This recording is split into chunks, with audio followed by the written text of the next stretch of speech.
Okay, I think we're live. Hi, everybody. I hope you guys are doing well. Dean and Aisha Shirzai again here to talk to you about brain and some of the myths and facts that surround the idea of neuroscience and the brain. Absolutely. So, welcome. We're very happy to have you here with us. To us, it's very important to kind of educate and inform everybody about what we know about the brain and what's the truth and what things we need to know, given the fact that a lot of people are trying to sell and misinform and obfuscate and confuse the issues. This is a very important topic, the human brain. So with that, we want to start with a couple of things. We want to talk about the true capacity of the human brain.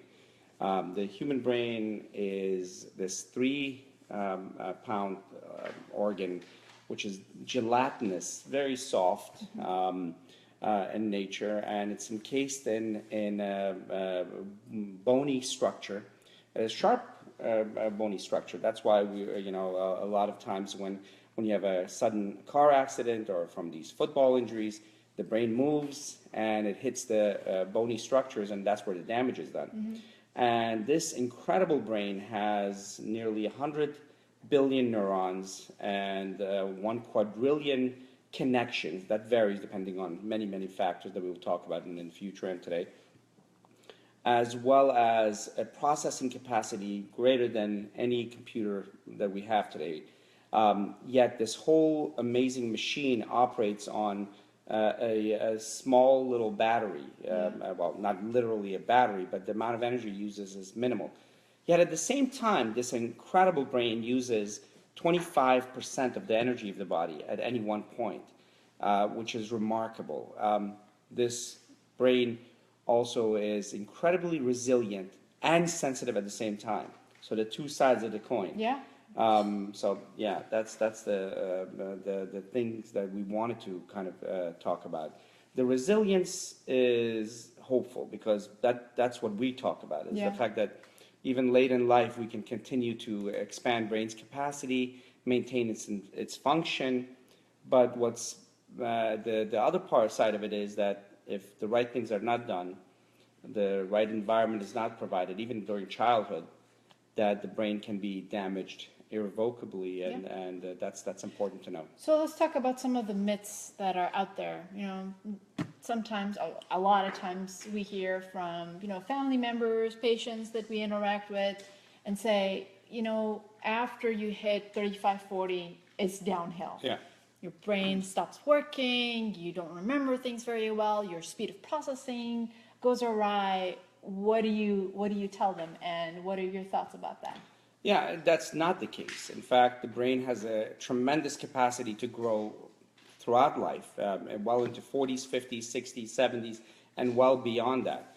So this incredible brain that continues to connect, is something that we have to be aware of. We kind of have taken this mindset that once you age, it's part of aging.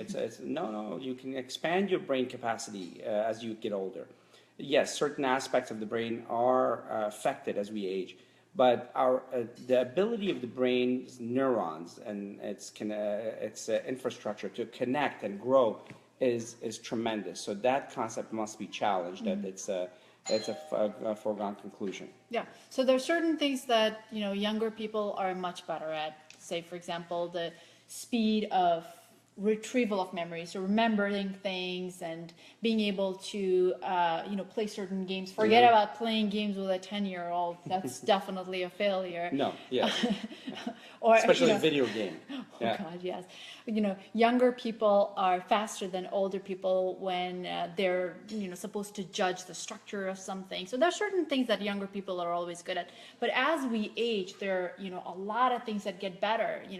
A judge of character, vocabulary, even conflict resolution, understanding situations and keeping multiple things in mind at the same time. Multitasking gets better with old age. Three-dimensional thinking. I mean, not to be that specific, but basically our ability to judge information gets much, much better. Absolutely. So that's important to know that you can expand that.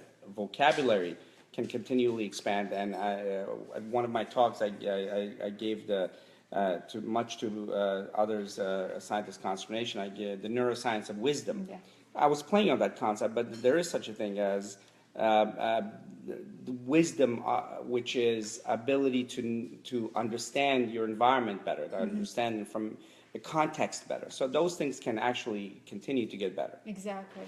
What about the concept of, us using only 10% of our brain? A lot of people say we don't use all our brain all the time. It's just a little part of the brain that we use. What are your thoughts about that? What was the movie that we saw? Lucy, right? Yeah. That actually propagated that concept even further. That, of course, it's much more powerful when it's Morgan Freeman as the preeminent scientist making this claim that now she's at 10%, now 20%. By the time she was 100%, she had actually transcended physical being. So that's a myth. We use all of the brain all of the time. Unless there's pathology, unless there's disease and damage, we use all of the brain all of the time. And it's efficiency of how we use it, or how much more efficiently can we use this brain, how much more connectivity that we can increase, how much more we can bring information into this amazing brain to fully bring the tremendous capacity of this tool is a separate issue. But whether the brain is working at all times is not questionable. Even during sleep, your dreams are an indication of how your brain is trying to create storylines and bring them together. I bring an example of defragging. People who are aware of computer science, they know about defragging, where the files are reorganized. Well, in a way, as much as we know, sleep and dreams are about that. It's reorganizing and making sense of things, and so that's continually working throughout our life. Absolutely, absolutely. We have a question, and there's a question saying that, so the natural degeneration of the brain is a myth. In what specific aspect do you mean? The natural degeneration of the brain, it occurs. There's loss of certain areas of the brain, whether it's cell loss or connection loss, or some of the pathological degenerative changes that the brain goes through, and that occurs abnormally. But the brain is a very plastic organ, which basically means that if there is a loss of function or structure in one part of the brain, there are other areas of the brain that actually take over for function. You always give an example of that one patient that you saw. She had some sort of, an infection at a very early age. So yes, of course, I mean, the injury was it took a very long time to damage the brain. So, she was growing up and she was able to maintain her cognition to the point where she was able to graduate college, and she got her PhD in some subject. But, when you looked at her MRI, it was unbelievable. She had like a thin, probably like 1 inch of, cortex all over. And that's an extreme example, but even in people who have some mild motor or sensory problems, other areas of the brain actually can take over and function. So the brain is quite plastic. Yeah. But just to answer that a little more specifically, after a certain age, they say 20, but there's no specific line. We start losing cells, we start losing neurons, we start losing some connections, and it continues to go thereafter. But that cell loss, if it's normal cell loss and it's not a pathology like Alzheimer's and other things that adds on to this, it is not going to affect your ability to think and function normally well into your 90s and 100 years of age, because we have way more neurons than we need. The connectivity is what's important. How the brain infrastructure is utilized and constructed throughout your life is what's important. The NUN study showed that. Many other studies that have shown that the volume of the brain, for the most part, is not as important as the functionality and how you keep it. So there's some degeneration, but that shouldn't speak to the pathologies that we see, not directly at least. Absolutely. Okay, so one of the other myths is that vitamins are better than other things. There are a lot of vitamins and micronutrients out there, and you see them on TV all the time, and we get a lot of questions about, vitamins, whether they should be taking these supplements. And, we have patients coming in with every day plastic bags full of vitamins for this part of the brain, for hearing, for seeing, for memory, and it's a controversial topic. There are certain vitamins that are quite necessary, especially when there is a deficiency, a vitamin deficiency. Yeah. Like, for example, vitamin B12 deficiency can cause a lot of cognitive issues and other neurological issues. So maintaining a normal level of vitamin B12 is important, and the same goes for other vitamins as well. But generally speaking, to take lots of vitamins for brain health, even though your vitamin levels are normal, is basically unnecessary. It's best to take these nutrients and vitamins in the form of food, because those are more bioavailable, Yeah. they're better absorbed, Absolutely. and you just don't get the vitamins. You get so much more. You get the fiber, the water, other vitamins, and it's the synergy between the components of real, whole foods that makes a better brain, rather than the individual nutrients. As a matter of fact, there have been studies where a specific vitamin was given to a population, and instead of actually doing good, it harmed them. It caused other problems and other side effects. Yeah. So just basically the latest consensus is it's best to take your vitamins and micronutrients in the form of foods. Yeah, but the flip side of that is there are a lot of people that have deficiencies. And if you have vitamin deficiencies, you must take them. Absolutely. That supplement must be taken. But how many patients have we seen that have vitamin D deficiency nowadays? I mean, Yeah, it's absolutely. remarkable.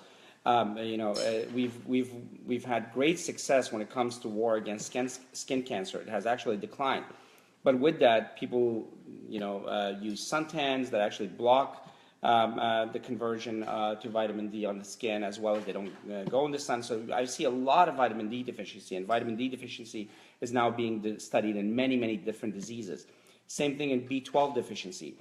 When you go to hospitals and clinics, there's a level that they say, but a lot of people are not at the abnormal level, but they're at the lower level, and especially when you're older, if it's at the lower level of normal, it can have an effect. So I have seen personally that when we give them supplements in that setting, they actually do better. Vitamin C deficiency, vitamin E deficiency, and there are some soft, they call it level 3 data. Then vitamin E, low levels might be of benefit, and omega-3 is of benefit. Omega-3 is still at lower levels for some population has been seen to be beneficial. Right. But coming back it's the mentality that a pill, a magic pill, or a magic act, or one nutrient, or paleo, avoid this one little grains, or take more of this thing. It's not that simple. It's the food groups. Yeah, it's a lifestyle change. It's a lifestyle change over a period of time, which actually has the greatest effect. We didn't evolve with individual vitamins. We evolved with food groups that synergize. They work together. In fact, many studies show that it's the B12 with omega-3. So if one is low and the other is high, it still doesn't have the effect. Mm-hmm. So it's the totality. Mm-hmm. And you always say that the more color on your plate, the better vegetables. Absolutely. And more variety of vegetables, and that's much better. Yeah, fruits absolutely. and fruits and vegetables. So that's the approach to vitamins. I think we really hit that one hard. Yeah, we did. Okay, so another myth. The differences between a woman and a man's brain. Yeah. We've heard so many times men are from Mars and women are from Venus, which I think is the sloppiest statement ever. I think there's a little bit of a sexism in there as well. I think, I don't want to make this controversial, but they're trying to, but nonetheless, I'm going to leave that one alone. Right. I mean, that's an oversimplified statement that people use to describe the differences, or at least give examples of the biological explanations of the differences between men and women. And nowadays we're a little more sophisticated, where they say that women are more elaborate with their emotions, and men are very very good at specifically making decisions and actions and so on and so forth. And really, there's This is no... despite the fact that all the wars have been started by men. Yeah, well, not, yeah, that's completely glossed over. Right, But not, right. yeah. I mean, definitely, you know, we're still in the process of understanding how cognition actually works for men and women. As a matter of fact, specifically in the field of Alzheimer's disease, they're trying to understand the phenotypic expression, or how does Alzheimer's disease presents itself in men versus women. But, you know, to say that women's brain is good in certain things and men is good in others is really not clear. Yes, women may be able to show more empathy towards other individuals, but it just depends on Really? on individuals. No, that's I true, think though. That's so. true, absolutely. But that's absolutely true. But as far as, so there's two things. One is structure, the other is function. Structurally, there might be differences, but not enough to be represented functionally. Right. Structurally, We're talking about function yeah, at this exactly. point, yeah. We know that actually, ironically, not ironically, but ironically, as it pertains to what people usually say, they say women's brains are smaller. Well, they have more myelination, more connectivity than men's. The evolution was a little different, and hormonal and all that stuff. But as far as capacity, there's no doubt that capacities are the same. And all those studies that show that women do poorer in math versus men, or the women have greater susceptibility to certain diseases later in life, cognitive diseases, seem to be related mostly to a cohort effect. Meaning that cohort that has come to the age where now they're susceptible to diseases were the cohort that were less challenged when they were younger. Yeah. Their expectations were different. Remember right. what we read about expectations? Yeah. That when young women were told ahead of time that they're not going to do, that this is a test that they're not expected to do well in, guess what? They don't do well in it. Yeah. But when they were told that they're expected to do well in it, they do well in it. I mean, that was the biggest determining factor, which is expectations. The same thing with math. You know, women are not supposed to be great in math. Guess what? The last few field award winners and Genius Awards were in math. Were women. Women, Yeah. exactly. So it's mostly expectations. It's mostly environment. It's mostly at the cohort effect, which is the older generation of women that are now at the age where they're susceptible to diseases were the ones that were less cognitively challenged. They had more simpler activities that they were doing, less education and challenge. But today, there are more women in college than men. There are definitely more women in medical school than men. Absolutely. And I can assure you that the next cohort that goes through the same thing, the men will be the ones that will have that effect. So yeah. basically, they're not different. It's just the expectations that are set ahead of time that determines the outcome. To the best of our knowledge today, I love saying that because that's science. You have to have some degree of humility in that sense. Is that to the best of our knowledge, the major effect, the major differences are more related to expectations and early environment than real capacity differences. Yeah, there are differences in diseases, but that's not as important. Okay, I think that's it for today. Yes. Thank you so much for joining us. If you have any questions, please post it in the comment section, and we will be back next week with a new topic. Until then, have a wonderful night. Thank you.